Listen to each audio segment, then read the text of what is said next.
débattre ci actualité. On va parler du cas Barth et Khalifa. Une rupture consommée. Cheikh naanal ndànk sa café bi tamit. wala nga fay yàlla baax na nañu muñ rek. tey jii nii moom macha allah sant leen bu baax. non mais on va parler de premier point bi mun a nekk Barth Khalifa Sall. Une rupture définitivement consommée. moom mooy bu njëkk bi ñaareel bi je sais pas allez deuxième bi Barth mooy deuxième bi un bi moom mooy le petit Azoura peut-il est-ce que Azoura Fall peut-il ébranler la République? D'accord, allez-y. pour ponk bu njëkk bi waaw. voilà. d'accord donc ñu dem mooy le train de vie de l'État. déedéet mënu am 3 2. day gaaw rek dina gaaw taf. d'accord on fait avec intelligence. d'accord mën nañ sax connecter ñaar yëpp. ok donc c'est bon léegi ñu njëkkee ak Azoura. peut-il ébranler l'État du Sénégal? Oui, parce que dafa am kilifa boo xam ne bi Azoura Fall Assane Gueye defee njombe yooyu mu def noonu à la face du monde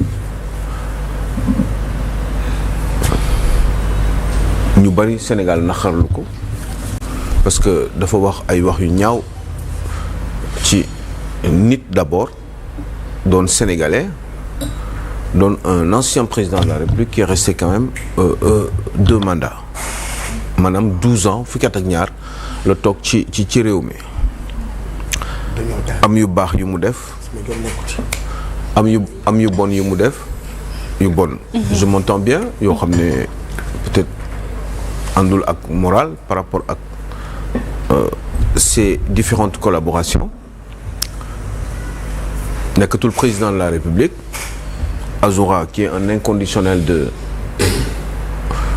président du PASTEF donc premier ministre de la République du Sénégal waayam la yeewoo góode ni nga koy benn leen ni nekkuma dara waayam la je parle et je réfléchis en même temps bien sûr waaw du ma bind lépp sama bopp waaw xam naa loolu léegi nag loolu nag sa waaw foo yaramam bay tàngee nag mooy loolu waaw boobu maa ngi waaw instant bi tu réfléchis ba pare di kii waaw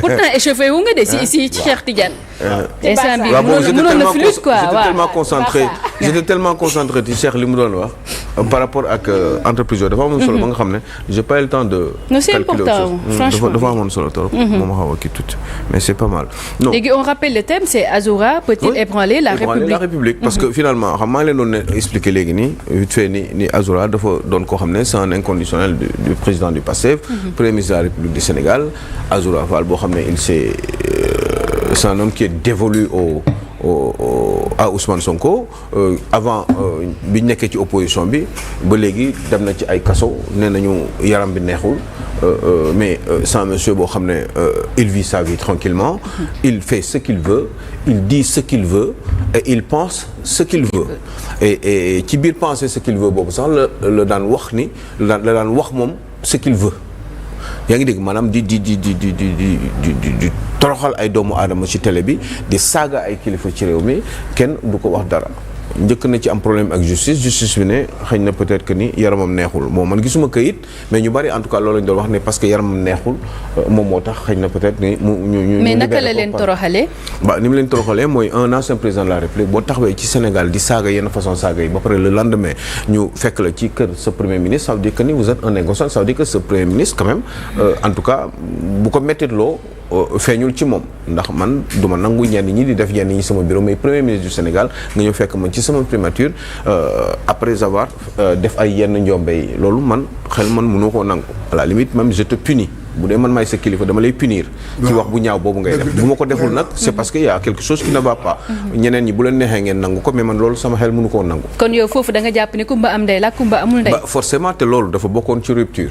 léegi nag rupture boobu ñu xalaatoon ne xëy na peut-être dina mën a nekk donte man yenn saa yi dama si am ay pas forcément ay njort yu rafet parce que da ngay gis ay actes yoo xam ne nit bu koy poser rek boo xawee comprendre tuuti nit ñi ni ñuy fonctionner surtout en sax dañ koy jàng sociologie politique da ngay gis ni xëy na peut-être nit ki dina consentir loo xam ne c'est parce que peut-être waxu ci mais jarul mu ciy wax mais en même temps dans son fort intérieur nangu na mbir mi te bu fekkee ni c'est le contraire aussi mën na ko wane ci ay attitude am wala ci ay comportement te loolu gis nañu musuma ko nangu xam nga man du ma nangu tey ji nii ngay ñëw di selfie sama bureau alors que bërki démb yaa ngi saaga sama ancien président de la République bi nga xam ne ñun ñoo ko gagné élection ñëw yor réew mi te bëgguñu certainement ku ñu def loolu parce que ku ñu def loolu dinañu metti mais yow kooku le lendemain dafa ñëw taxaw non seulement nëbbuloo sax ñëw bi waaye non dafa ñëw moom dafa feeñu nit ñi ne leen maa ngi nii taxaw jàkkaarloo ak yéen maa ngi ci bureau premier ministre man sama bopp man maa def njombe yee démb tey maa ngi nii si sama premier ministre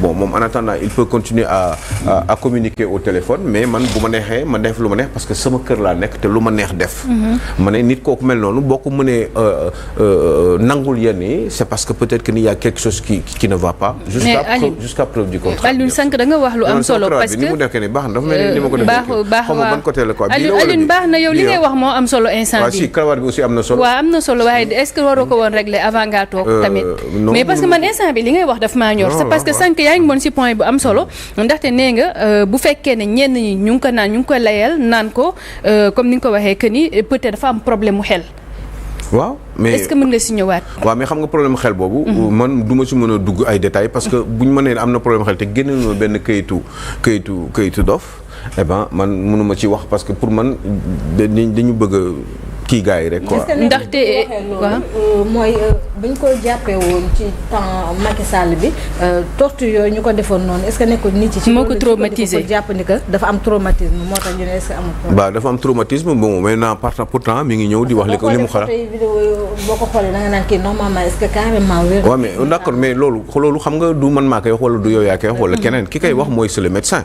te médecin boobu tamit balaa bu ko naree wax sax day ñëw peut-être sax bu demee ba cas bi critique mun nañ juge bi mun na ko woon ne ko dama bëgg nga expliquer ma au-delà des kayit yi nga ma jox ci lan nga teg fii li nga wax nii kii dafa dof wala déet médecin boobu moom mooy lijjanti loolu mais mënuñu taxaw rek ci mbedd mi naan leneen loo xam ne tamit quel que soit kanam bi neexul ak nangam Ousmane Sonko waru ko recevoir. waaw waxal ci micro ça craint dégg nga ça craint waru ko woon recevoir nañu waxante dëgg. oui xam nga foofu rek bloqué na ma man foofu rek je n'avance boo xam ne xaw ma da nga xaw ma neexoo xel xaw ma lan nangam ngay kii dem ba di saaga président de la république. non y a quelque chose qui va pas. waruloo ko recevoir nañu waxante dëgg. il faut qu'on arrête tey jii man maa ngi nii tey jii bu ma demoon di saaga président de la république Cheikh Niass mii du ma recevoir. dafa may dàq kër gi. dafay dàq kër gi la may dàq. nañu waxante dëgg loolu mooy yoon. xam nga nañu waxante dëgg bu dee dëgg rek. d'accord voilà. parce que Azoura est au-dessus. Azoura est en dessous de la République. bien sûr mais mun naka nga gisee sorti Waly Diouf Bodian bi. c'est ça qui est terrible. c'est que yooyu day gën a confirmer man li may xalaat donte man wóoruma. mooy man munuma pour man Azoura est protégé. parce que xam nga lu tax.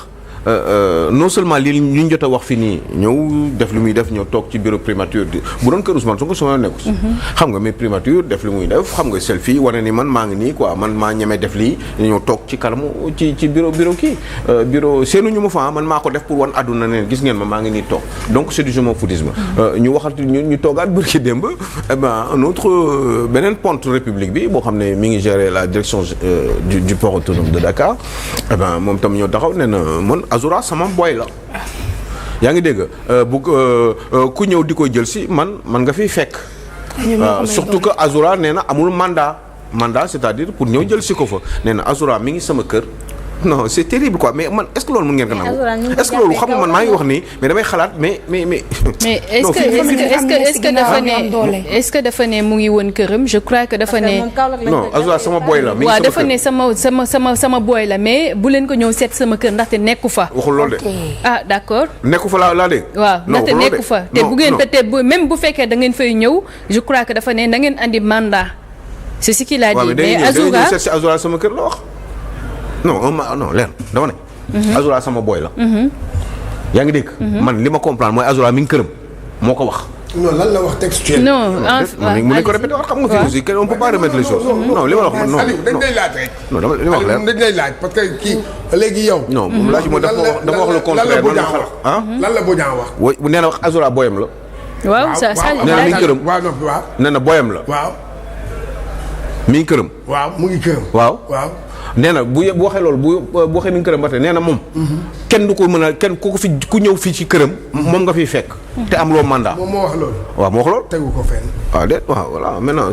tegu ko fenn da doon wax pour wax parce que Azoura. amul wax li ngay wax da nga koy xam. ma ne. mais il s'agit d'un monsieur boo xam ne y a pas longtemps dafa saaga président de la République. ñu delluwaat mu dabbaliwaat saaga un ancien président de la République. non attends il faut que ngeen nekk loo xam ne logique pour logique dégg nga. man daal wax bi vraiment. kooku du fi doon saaga ba kii recevoir woon ko xaw ma lan Macky ñun ñëpp dañoo attaqué. dal ci ko léegi lu wax kenn waxu ci. dañ cee dal ci ko Macky. ne Macky waruloo ko recevoir. kon nag tey jii. fàttali Sénégalais kooku lan la ko waaw. exemple dégg nga comme que ñun ñi ñoo ko doon kii il faut être logique.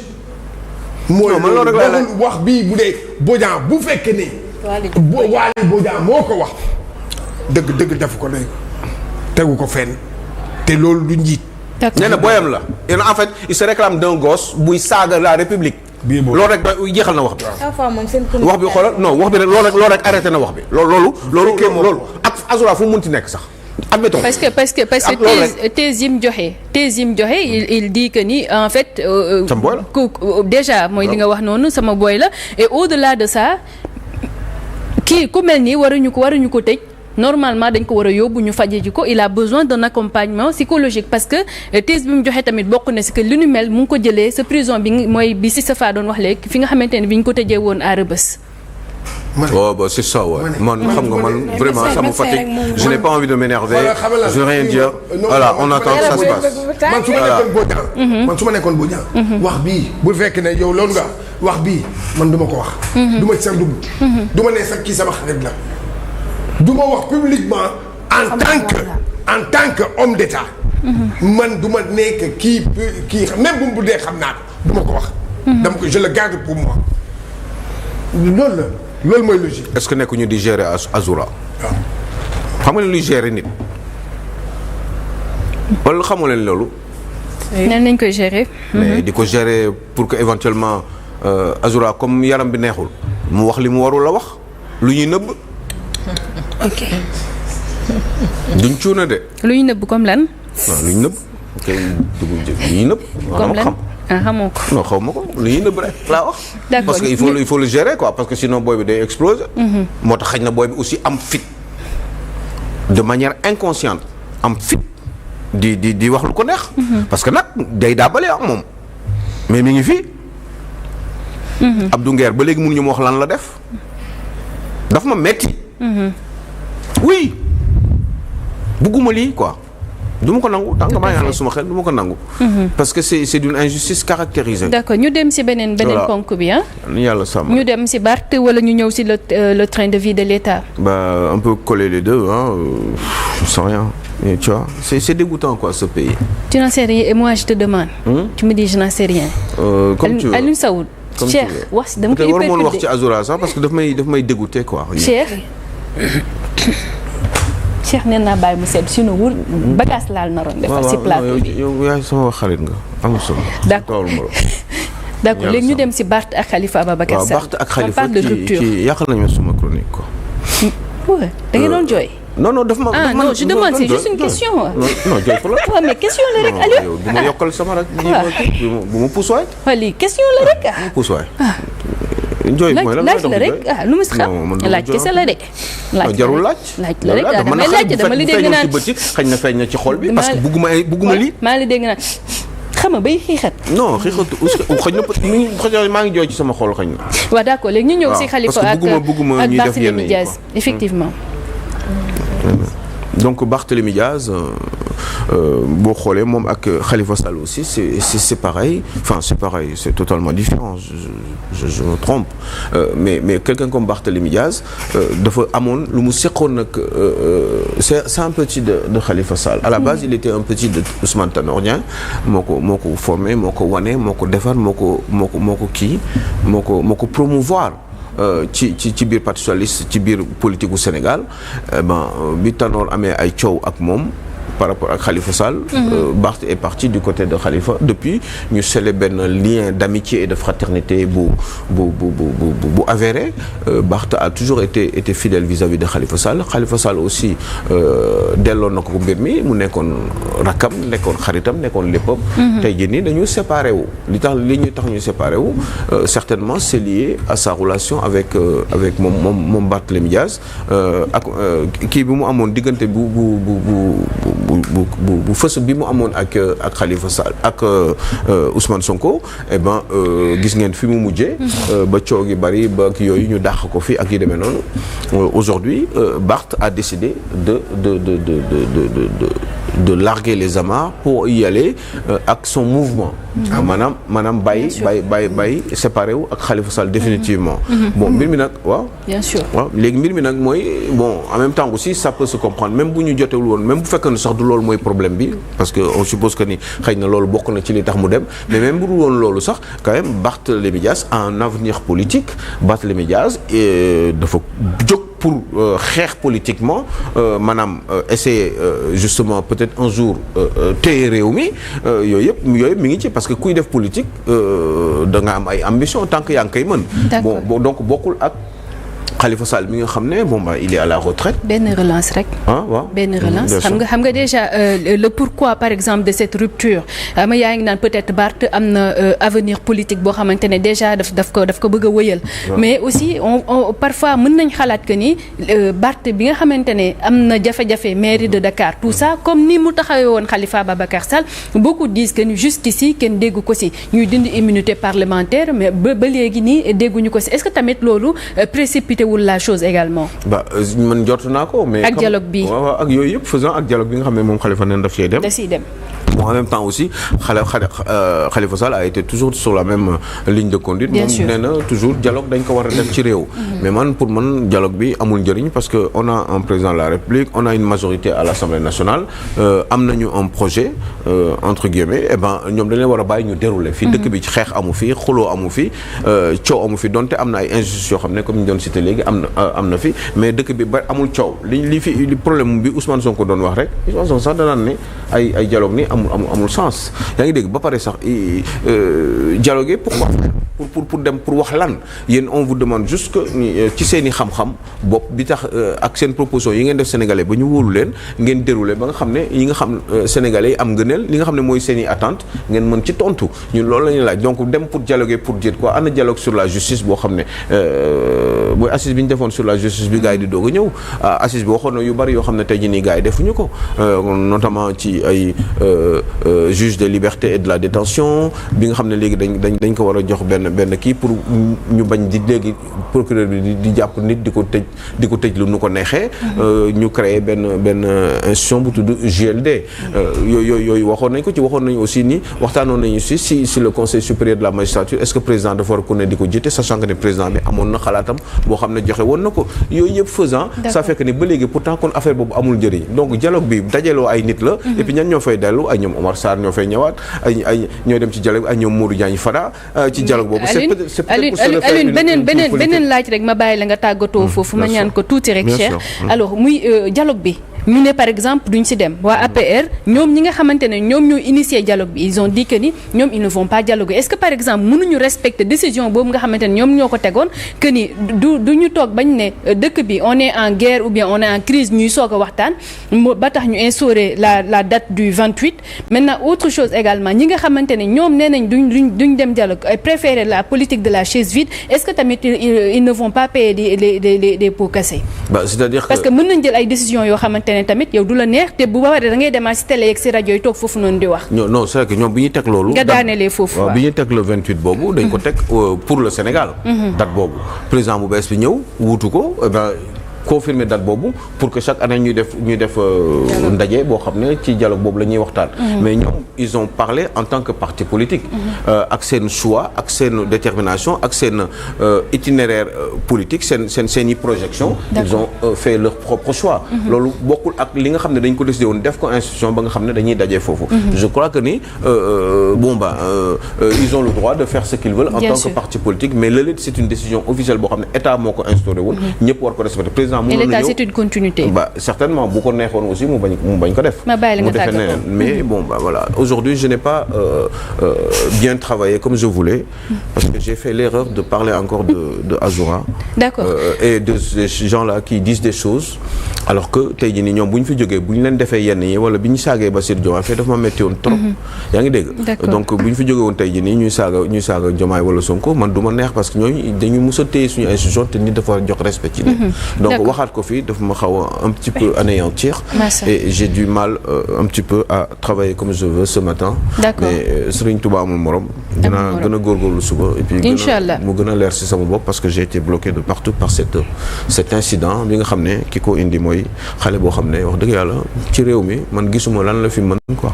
bu ñu koy teg ci benn niveau moo tax sax ma doon laaj ébranlé parce que am na yeneen ñu ci xalaat sax parce que quand même pour man boo bàyyi benn xale muy def yenn yi rek c'est parce que peut-être dafa am fu mu la tënk. dëgg la ba doon koy moytu.